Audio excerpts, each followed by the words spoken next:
তারিখ আপনারা রাতে রাতে 500 টাকা খাইয়ে তাকে ভোট দিবেন, তারা সারা বছর কষ্ট দিবে, তারা সারা বছর আপনাদেরকে জাহান্নামের আগুনে জ্বলাবে। আল্লাহর কসম, আমার মৃত মা বাবার কসম করে বলছি, পবিত্র কোরআনে হাত রেখে যে আমার এমপির ভাতাটুকু আমি আবারও আপনাদেরকে এই প্রতি অসহায় দুটি থানার মধ্যে আমি দিয়ে বিতরণ করে দিয়ে।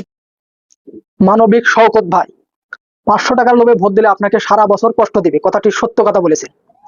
মানবিক শওকত ভাই নোয়াখালী 5 আসনের এমপি পদপ্রার্থী। বিশেষ করে যারা নোয়াখালীর ভাইরা আছেন তারা যদি এই ভিডিওটা দেখেন, ভাই অবশ্যই এতদিন যাকে ভোট দিছেন বর্তমানে ভাই শওকত ভাইকে ভোট দেন। আপনাদের এলাকার অবশ্যই উন্নয়ন হবে, ইনশাআল্লাহ আপনাদের সবারই ভালো হবে এবং দেশের জন্য কাজ করবে মানবিক শওকত ভাই। মানবিক শওকত ভাই পুলিশের চাকরি করতে এবং পুলিশের চাকরি পরেও যেভাবে মানুষের পাশে দাঁড়াইতেছে, এটা ভাই বলা লাগবে না, এটা অল বাংলাদেশের লোক জানে মানবিক শওকত ভাই কেমন।